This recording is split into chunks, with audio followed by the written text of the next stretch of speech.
The next speaker will be Shri Sadanand Mahalu Shet Tanavde. Please excuse me if I got the name a little wrong. आपके पास 10 minute time. Thank you, sir. Thank you, Deputy Chairman, sir. I rise to participate in important discussion, important topic, Ministry of Health and Family Welfare. We always say that health is wealth. Under the leadership of Prime Minister Narendra Modi ji, revolutionized India's healthcare sector. Government has given priority for equitable, affordable and quality healthcare for every citizen under the vision of Swachh Bharat, Swasth Bharat, Samriddha Bharat. ये government is very serious in health sector. अगर आप हमें देखें तो during UPA tenure 2013-14 में total health का budget था 37,330 करोड़. 2025-26 में 99,858 करोड़, यानी 167.50% increase हुआ है budget. This rise is funding highlights of the government strong commitment to strengthening the nation's healthcare infrastructure, ensuring access to quality medical services. 2025-26 में 3,900 crore department of health and research centre के लिए रखा है. This shows the government commitment to advancing innovation and scientific progress in the healthcare sector. Health technology assessment also saw increase in allocation during 25-26. It ensures the adoption of cost-effective evidence based on technology in our healthcare systems.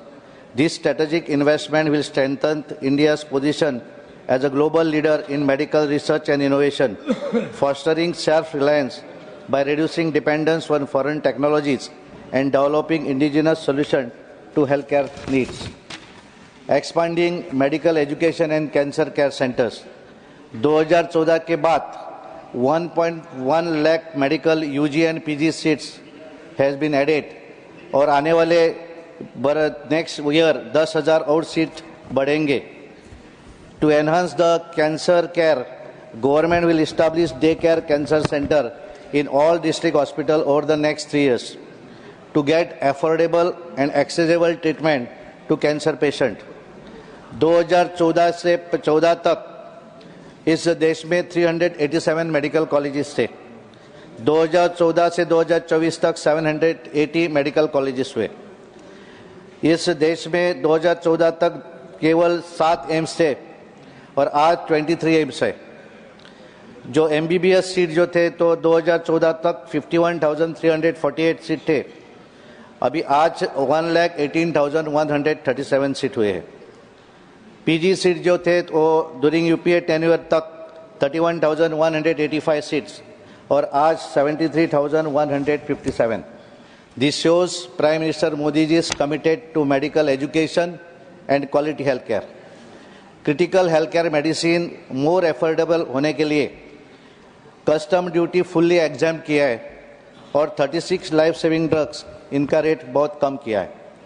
Congress का नारा था गरीबी हटाओ, लेकिन गरीबी कभी हटी नहीं.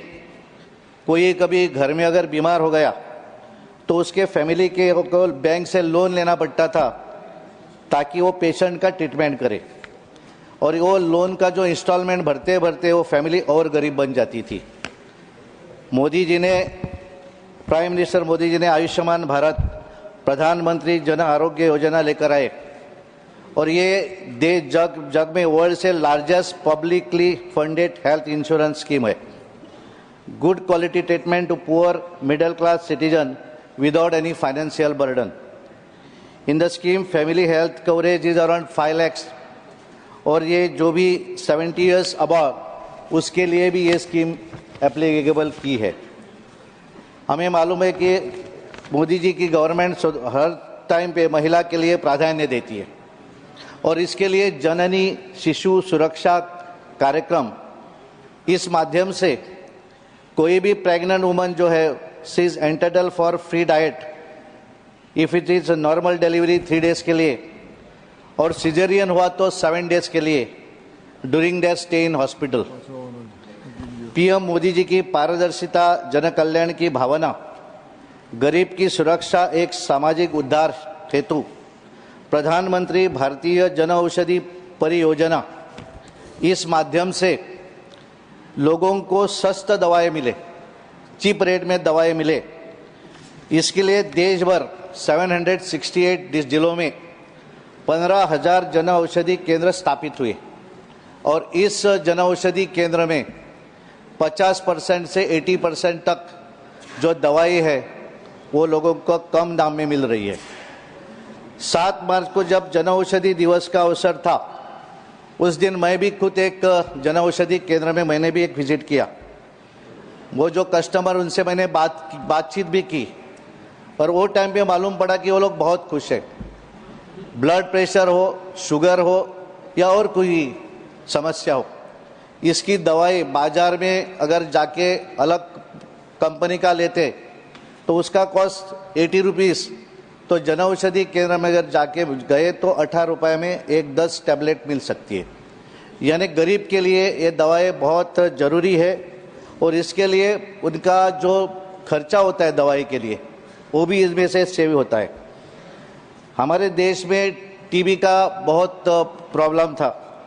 To eradicate tuberculosis, to control on TB, government has made a special efforts और इस एफर्ट्स में नेशनल टीबी एलिमिनेशन प्रोग्राम इस माध्यम से अवेयरनेस किया और टीबी पेशेंट के लिए ट्रीटमेंट के लिए जो जितना चाहिए वो सब खर्चा करने किया और जो भी एनजीओ बाकी जो भी चाहते हैं उनके लिए भी वो ये माध्यम किया कि वो लोग उनको भी सपोर्ट कर सके। और इसके लिए अब हम देखें तो टीबी के ऊपर भी कंट्रोल आना शुरू हो गया है। प्राइम मिनिस्टर मोदी जी का इनिशिएटिव था कि इनिशिएटिव लेके occupational therapy profession included in the recently constituted the national commission for allied and health care profession act 2021 इस एक्ट में ये ऑक्यूपेशनल थेरेपी प्रोफेशन को इंक्लूड किया है। इनका 62nd national conference that is OTCon 2025 was held in Goa और उस कार्यक्रम उनका जो कॉन्फ्रेंस था उस कॉन्फ्रेंस में मैं भी गेस्ट ऑफ ऑनर था।